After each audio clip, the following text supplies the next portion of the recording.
정적분의 활용 개념 강의 시작하겠습니다. 정적분과 넓이, 곡선과 x축 사이의 넓이. 함수 fx가 있는데요. fx가 만약에 양수인 경우, 양수인 경우는 이 넓이 a와 b로 둘러싸인 부분의 넓이는요, 그냥 이 함수를 a부터 b까지 적분해주면 됩니다. 그 다음에 음수인 부분, 음수인 부분에 만약에 a부터 b까지 적분을 해주면 이 넓이의 부호가 반대인 것, 즉 마이너스 붙이는 게 나오기 때문에 이 넓이를 구하려면 적분값에 마이너스를 이렇게 붙여줘야 돼요. 그래서 전체적으로 볼 때 양수로 만들어 줘야 됩니다. 적분은요, 우리가 마이너스가 나올 수 있기 때문에 적분하고 넓이하고는 조금 차이가 있습니다. 넓이는 항상 양수고 적분은 예를 들어 마이너스 값이 나올 수 있는 것이다 라고 보시면 됩니다.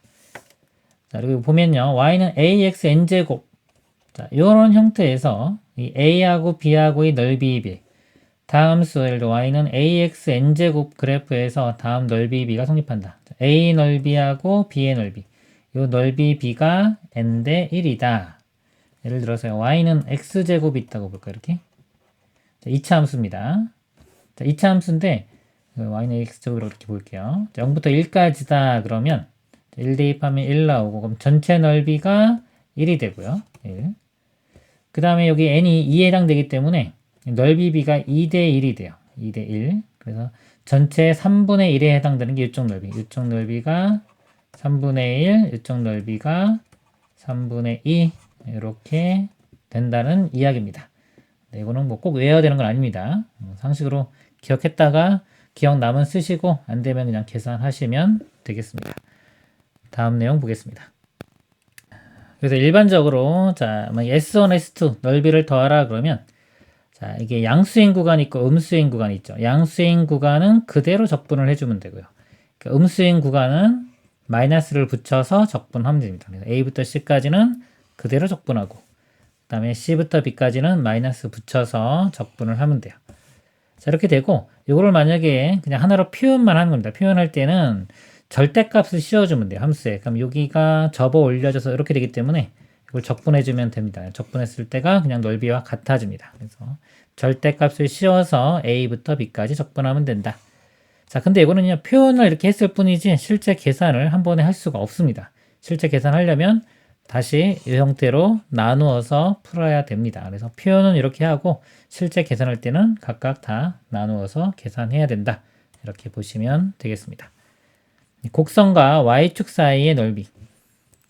함수 x는 fy가 닫힌 구간 ab에서 연속일 때 곡선 x는 fy와 y축 및 도직선 y는 a, y는 b로 둘러싸인 도형의 넓이.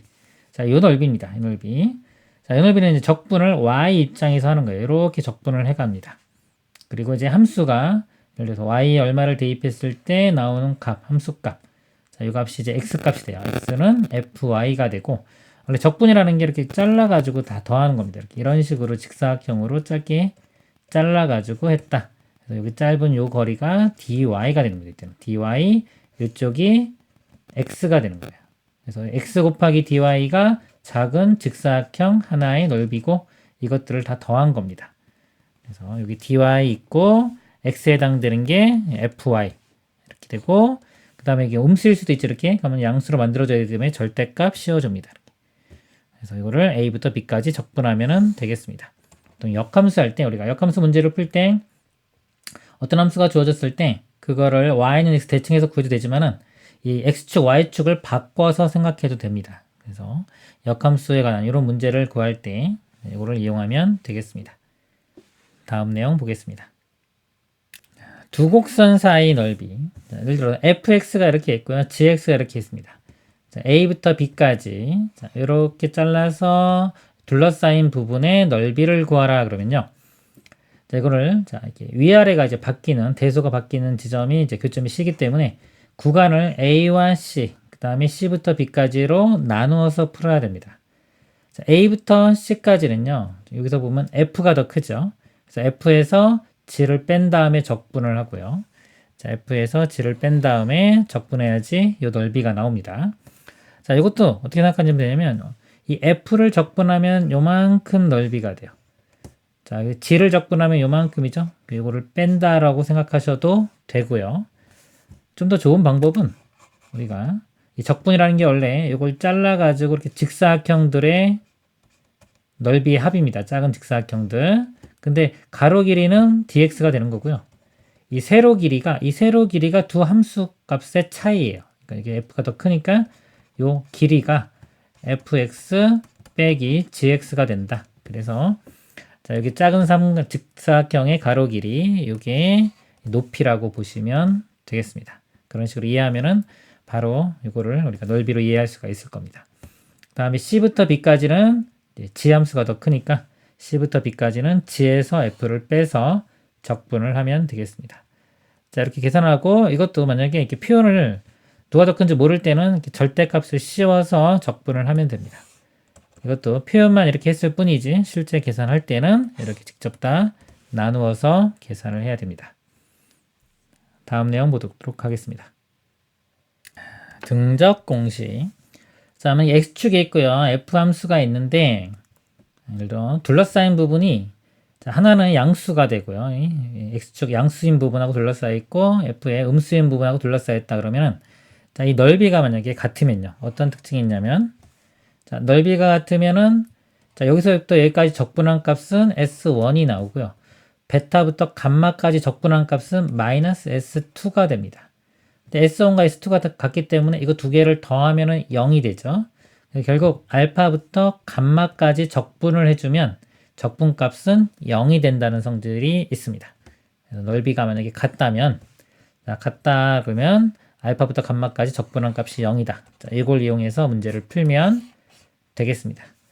자, 여기를 굳이 이걸 구간을 나누어 가지고 이거 적분하고 또 이거 적분해서 마이너스 붙인 거 적분해서 넓이 같다 이렇게 풀면은 조금 쉽게 복잡해져요. 그래서 요거를 이용하면 좀 쉽게 해서 해답을 얻을 수가 있을 겁니다. 그 다음에 이거 똑같은 내용인데 자, 두 도형으로 둘러싸여 있어요. 이렇게 두 도형으로 있는데 서로 이렇게 교차되는 겁니다. 이렇게 하나가 있고 예를 들면 이렇게 되는 게 아니라 이런 도형이 아니라 서로 이렇게 교차되는 끊고 지나가는 자 그러면서 만약에 넓이가 같다 그러면은 자, f하고 g가 있는데 자, 아무 함수에서 빼면 돼요. 만약 여기가 지금 f가 더 크니까 f에서 g를 뺐다 만약에 이렇게 보겠습니다. 자 요거를 이렇게 적분합니다. 이렇게 적분하면 알파부터 베타까지는 이제 여기 양수값 나올 거고요. 다음에 베타부터 감마까지는 이게 음수값이 나오는데 이 넓이가 같으면은 이 절대값 값은 같아지기 때문에 이걸 더하면은 0이 돼요. 그리고 알파부터 감마까지 적분한 값을 더하면 0이 된다. 그러니까 요거하고 뭐 상황이 똑같은 거라고 보시면 되겠습니다. 이때는 뭐 거꾸로 빼도 상관없어. 거꾸로 빼면 여기가 음수, 여기 양수 돼서 뭐 어차피 다 0이 됩니다. 다음 내용 보겠습니다. 넓이에 관한 공식. 자, 첫 번째가 여기가 제일 중요한 공식입니다. 이차함수하고의 공식이에요. 이차함수와 그 다음에 이차함수, 여기 보면 이제 이차함수죠. 여기까지 다 쓸 수 있는 공식입니다. 공식 외울 땐 그냥 이걸로 외우시는 게 좋아요. 자, 두 이차함수로 둘러싸인 부분의 넓이. 자, 이것도 쓸 수 있고 이차함수와 직선, 1차함수. 그 다음에 이차함수와 x축, 상수함수 다 똑같이 적용되는 공식입니다. 이 둘러싸인 부분의 넓이를 구할 때요. 자, 넓이 공식이 이렇게입니다. 자, 6분의 그 다음에 요 2차항 계수의 차이예요. a고 a 다시다 그러면 이제 2차항 계수의 차이. 그 다음에 교점이 x좌표가 알파 베타라고 하면 이 베타 빼기 알파의 세제곱. 즉 이 두 근의 차이입니다. 두 근의 차이의 세제곱. 그리고 넓이는 양수 나와야 되기 때문에 이게 절대값 씌운다. 이렇게 보시면 되겠습니다. 그리고 이제 요 공식은요, 이제 하나가 2차가 있고 이제 나머지가 이제 2차가 아닌 경우, 예를 들어 2차가 아니면 여기 a-가 이제 0이라고 보면 되겠죠. 이렇게 1차식이나 상수상. 그러니까 a-에 0을 대입하면은 6분의 a의 베타 빼기 알파의 세제곱해서 요 공식이 만들어지는 겁니다. 그래서 공식을 외우실 때는요, 그냥 요 공식을 외우시는 게 좋아요. 그냥 2차 이하에서 다 쓸 수 있는 공식이다. 이렇게 보시면 되고요. 자, 예를 들어서 2차 함수가 2x 제곱으로 시작하는 2차 함수가 있고요. x 절편이 1과 한 5라고 해볼까요? 자, 1과 5다. 이때 이 넓이를 구하라 그러면 이 공식에 대입을 해보면 6분의 2차 항계수가 2입니다.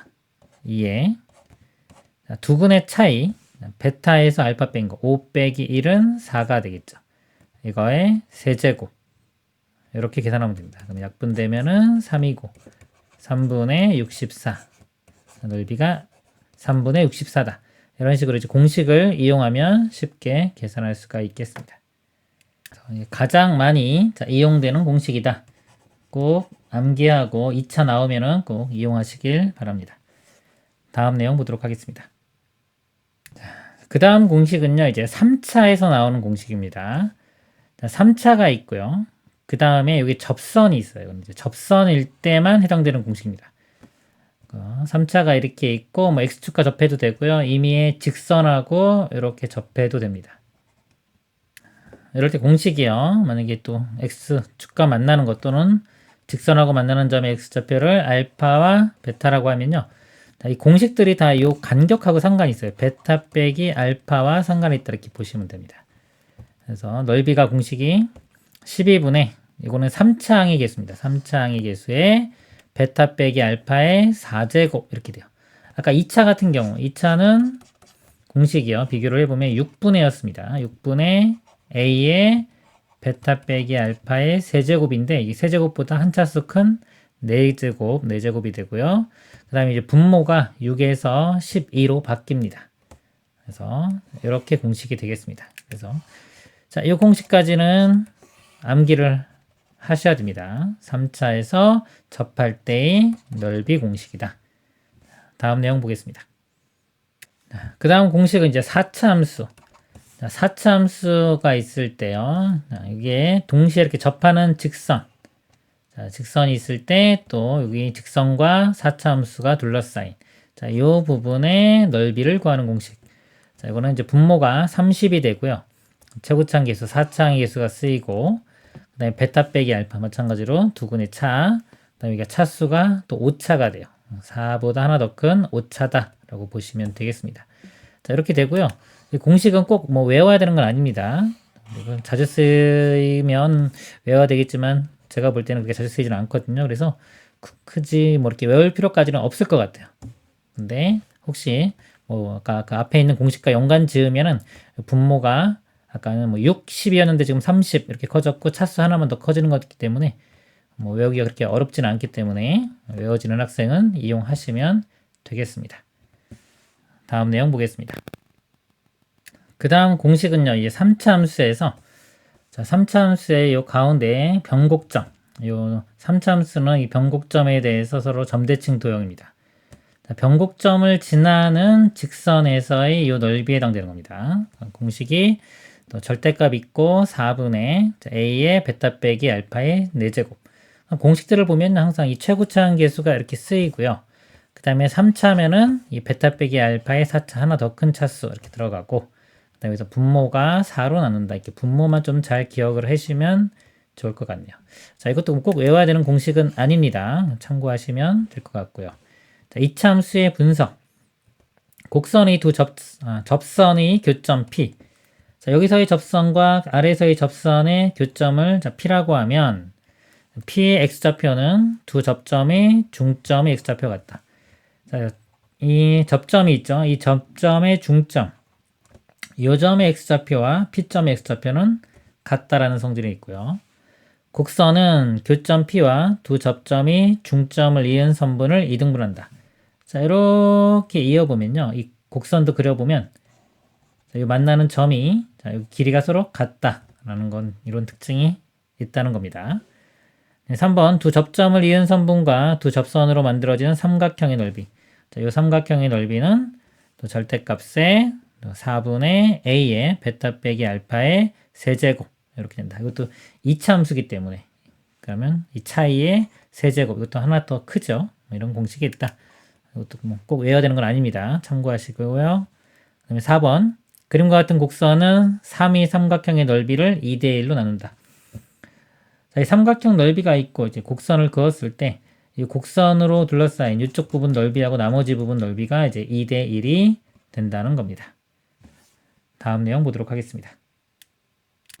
속도와 거리, 수직선으로 움직이는 점 P, 시각 T에서의 속도를 VT. 시각 T0에서의 P의 위치를 X0라고 할 때 시각 T에서 점 P의 위치는요. 자, 위치는요. 위치 또는 뭐 나중 위치는 처음 위치 더하기 속도를 적분합니다. 속도를 적분하면요. 이게 변위가 돼요. 변위. 위치의 변화량이 나옵니다. 위치의 변화량을 처음 위치에 더하면은 이제 나중 위치가 구해지는 겁니다. 그리고 시각 T는 A에서 T는 B까지 점 P의 위치의 변화량. 자, 위치 변 여기가 이 부분이 이게 위치의 변화량이에요. 그래서 A부터 B까지 속도를 적분해주면 되고요. 실제로 움직인 거리. 실제로 움직인 거리는요, 이 속력이라는 거는 속도에 절대값을 붙인 겁니다. 이 속도라는 거는 마이너스 값을 가질 수가 있어요. 근데 이 속력은 마이너스 값을 가질 수가 없습니다. 이게 속도에 절대값을 붙인 걸 우리가 속력이라고 합니다. 속력을 A부터 B까지 적분을 해주면 되겠습니다. 예를 들어서요, 자, P에서 출발해서 자, 여기까지 이렇게 갔어요. 갔다가 자, 되돌아왔습니다. 이렇게. 자, 이 시점에서의 자, 위치의 변화량이라는 거는 이만큼을 의미하는 겁니다. 예를 들어 이만큼 10만큼 갔다가 이렇게 5만큼 돌아왔다고 볼게요. 이렇게 반대로. 그러면 위치의 변화량은 처음 위치와 나중 위치만을 보는 거예요. 중간을 보는 건 아닙니다. 그래서 여기서부터 여기까지 보면은 플러스 5만큼 증가했죠. 위치의 변화량은 5다라고 얘기를 하면 되고요. 그 다음에 실제로 움직인 거리는 10만큼 가고 또 5만큼 왔죠. 그래서 10 더하기 5에서 15. 움직인 거리는 15가 되겠습니다. 그래서 적분하고 좀 연관을 시켜보면요. 시간에 따른 속도가 이렇게 있을 때요. 만약에 속도가 이렇게 됐다고 보겠습니다. 이렇게. 그러면 이 위치의 변화량이라는 거는요. 시간에 따른 속도 그래프에서 이 넓이인데 부호가 있는 넓이입니다. 요거는 플러스 쪽으로 앞쪽으로 간 거고 이쪽은 뒤로 간 거예요.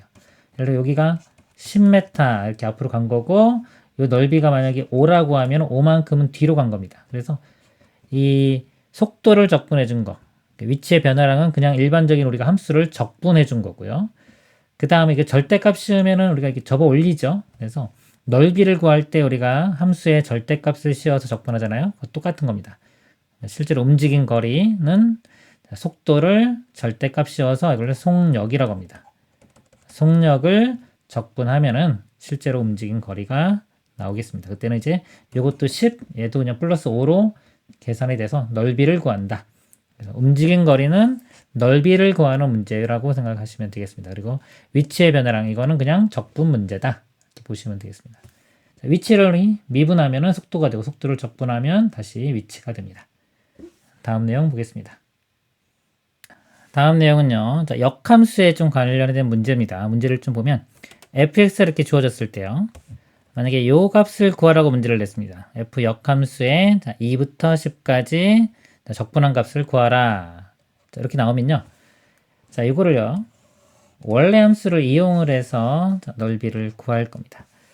자, fx가 예를 들어서 이 점에서 시작해서 이렇게 갔다고 볼게요. 그럼 역함수를 우리가 보는 방법이 원래는 y는 x 대칭해서 그래프를 그리죠. 근데 그걸 대칭 안 하고 하는 방법이 이 축을 바꿔도 됩니다. 여기를 x축, 여기를 y축처럼 생각하면 이 f 그래프를 이게 y는 fx 이렇게 그래프입니다. 이 그래프를 이제 축을 바꾸면은 이 그대로 이걸 역함수 그래프로 볼 수가 있습니다. 축을 바꿔서 색깔을 좀 파란색으로 바꾼 거는 이렇게 쓸게요. 자, 원래는 여기가 x축, y축. f 입장에서 볼 때는 x축, y축. 역함수 입장에서 볼 때는 여기가 x축, y축이 되면서 이 그래프 자체가 이 그래프가 똑같이 자, y는 f 역함수의 x 이 그래프가 되는 겁니다. 그래서 문제가 만약 역함수에서 2부터 10까지 적분하라 그러면 x축이 여기가 2부터 만약에 여기 10이라고 할게요. 이렇게 10까지 적분하라 그러면 이 넓이를 구하라는 문제가 되는 겁니다. 그럼 이 넓이를 어떻게 구하느냐면요. 여기서 이렇게 잘라보면은 이 f는 함수가 주어졌기 때문에 여기서 역함수 구하기는 힘들죠. 그러니까 f를 그대로 이용할 겁니다. f를 이용해서 여기를 요만큼 적분해서 요 넓이를 알아내요. 이 넓이를 알아내면은 이 큰 직사각형에서 이 부분 넓이 빼고 이거 적분한 거를 빼주면은 우리가 원하는 이 부분의 넓이를 계산할 수가 있는 겁니다. 자, 이런 식으로 하는 겁니다. 그래서 2가 되는 거, y값, f에서 2가 되려면 x에 1 대입하면 돼요. 보통 역함수가 존재하면 1대1 대응이기 때문에 실근 하나만 찾으면 됩니다. 나머지는 다 허근 나올 거예요. 그 다음에 여기 10 나오는 거 대략 찾습니다. 2 대입하면은 10이 나오기 때문에 2 이렇게 돼요. 그래서 f를 1부터 2까지 적분한 값을 구합니다. 그래서 1부터 2까지 적분한 값. 적분을 하면 되겠죠. 여기 지금 보면 f는 1부터 2까지 적분한 값 하고 역함수를 2부터 10까지 적분한 값. 자, 이거 두 개를 더한 게 이 큰 직사각형 넓이는 2 곱하기 10인 20. 거기서 이 작은 직사각형 넓이 2를 뺀 거, 18과 같다. 이렇게 계산할 수가 있고요. 그래서 요 값이, 요 a가 18에서 얘를 넘겨서 이렇게 한 거. 자, 이거는 이제 f 함수가 주어졌으니까 이거 적분하면 되겠죠. 적분해가지고 계산하면은 4분의 51 이런 식으로 계산할 수가 있는 겁니다. 이거를 이제 뭐 식으로 쓰면 이렇게 뭐 해놨는데 공식 뭐 이렇게 외우고 있을 필요는 없습니다. 그림적으로 이해를 하고 문제 나오면 풀면 되겠습니다. 다음 내용 보겠습니다. 다음 카발리에리 원리. 두 평면 도형을 어떤 직선의 평행한 직선으로 나누었을 때 도형 내부의 선분의 길이가 항상 같으면 두 도형의 넓이는 같다. 자, 이거는요, 예를 들어 우리가 직사각형으로 좀 설명드릴게요. 직사각형하고 평행사 변형이 있습니다. 이렇게. 자, 만약에 밑변의 길이가 같고요. 이 높이가 같으면, 자, 높이가 이렇게 같으면 우리 넓이가 같다는 거 알 수 있죠. 자, 이걸 어떻게 생각할 수 있냐면요. 자, 얘를 이렇게 잘라요. 자, 이렇게 자릅니다. 잘라가지고 요거를 이렇게 밀어요. 이쪽에서 밀어가지고 기울입니다. 기울이면 이렇게 직사각형들이, 작은 직사각형들이 이렇게 밀리겠죠. 밀려도 어차피 요 넓이가 변하지는 않겠죠. 우리가 이렇게 민 것 뿐이니까. 그래서 이 넓이와 이 넓이가 같아집니다. 이거를 무수히 많이 자르면은 더욱더 이렇게 좀 부드러운 평행사 변형 모양이 나올 겁니다. 그래서 이렇게 잘랐을 때, 평행하게 쭉 잘랐을 때 이 길이들이 각계 자, 유지가 되면 요 길이와 요 길이 같고, 요 길이 같고, 그러면은 이 넓이와 이 넓이가 같다는 이야기입니다. 그리고 여기 원 모양이 있고요. 이걸 한쪽으로 얘를 잘라가지고 쭉 이것도 마찬가지로 이렇게 짧게 잘라가지고 이렇게 쭉 있을 때 잘라가지고 이쪽을 선을 이렇게 한 선을 일정하게 똑같게 맞춘 거죠. 맞췄다고 보면은 이 모양이 이렇게 돼요. 넓이는 똑같다는 얘기입니다. 그래서 평행하게 선을 그었을 때 넓이가 같아지면 이 넓이와 이 넓이 같아지면 이 넓이와 이 넓이 같다. 자, 마찬가지로 삼각형도 마찬가지예요. 이것도 마찬가지로 얘가 평행하게 선을 그었을 때 이 길이가 서로 같으면 이 삼각형 넓이가 서로 같다. 그러니까 모든 선을 그었을 때 다 길이 같아야 됩니다. 곡선과 직선 사이의 넓이에서 카발리에리 원리를 찾을 수 있다. 자, 이차함수 모양이 만약에 있고요. 직선 모양이 있습니다. 이렇게 했을 때, 자, 이 넓이. 자, 이 넓이가 있는데, 이 넓이하고 만약에 여기 선을 그었을 때, 평행하게 잘랐을 때, 이 높이가 이렇게 똑같다면은, 이 넓이를 이렇게 바꿔서 생각할 수도 있다. 만약에 fx라는 식이 있고요. 이 gx라는 직선이 있습니다. 직선이 있을 때, 이 차이라는 것이 결국은 이 fx에서 gx를 빼준 거죠. 이렇게 빼보면은, 뺀 식을 만약에 뭐 hx다라고 정의를 해보면, 이 hx는 예를 들어서 x축을 기준으로 해서 그래프가 이렇게 그려집니다. 이 두 도형으로 둘러싸인 부분의 넓이가 이렇게 뺐을 때는 x축과 둘러싸인 부분의 넓이와 같아진다 라고 볼 수가 있는 겁니다. 자, 이것도 뭐 똑같은 상황입니다. f, g가 있을 때 f에서 g를 뺀 식. 자, g를 빼면은 이런 것들이 이제 x축에 만나는 x절편이 되겠죠. 이렇게 식을 바꿔서 이 부분 적분한 넓이와 이 넓이는 같다. 이걸 이용해서 바꿔서 넓이를 구할 수가 있겠습니다. 이상으로 개념 강의를 마치도록 하겠습니다.